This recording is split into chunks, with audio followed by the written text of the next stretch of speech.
Well, we can't shake the heat and humidity. We've got another day of it on tap for your Tuesday. Feels like temperatures are going to climb to around 108 as we get into the afternoon tomorrow, and that's why we have another first alert weather day in place. No heat advisories in effect for tomorrow, but that's something we'll be keeping an eye out for overnight and into the start of your Tuesday morning. But regardless, even on the lower end of things tomorrow, 106 is what we're expecting at the least, and I think several of us out here in the Midlands will at least get to the 110 mark for our feels like temperature. So if you have to spend some time outside for work, when you can, build in some additional breaks to find some shade or some air conditioning.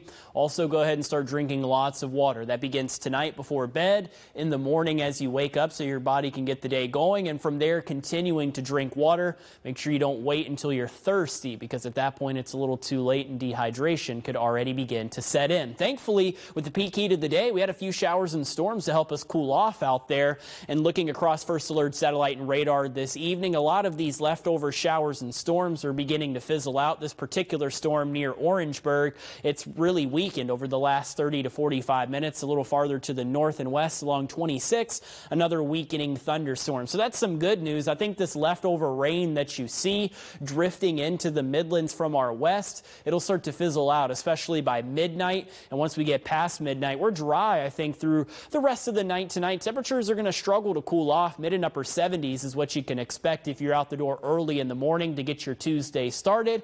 And then by the time we get into the afternoon, very hot, very humid. Look at our high temperature tomorrow, close to the triple digits. I think a couple of us out there will hit 100 tomorrow afternoon, and then we feel as hot as 108 as we get into your Tuesday afternoon. So we're very hot, we're very humid, and then the rain helps to cool some of us off. Now, rain chances are ramping up for us into the back half of this week, and especially by the weekend. It looks like it's a little more likely for us to get some rain and hear some thunder out there starting Wednesday and continuing through the upcoming weekend. Given our drought situation, we could use every drop of rain that we could get, especially along the 95 corridor where we have some extremely dry grounds near Manning, as well as across parts of the PD, and even for many of us in the Midlands, level 3 of 5 on the scale of severely dry grounds. This includes much of Newberry and Saluda counties, Lexington, Richland, Orangeburg counties as well,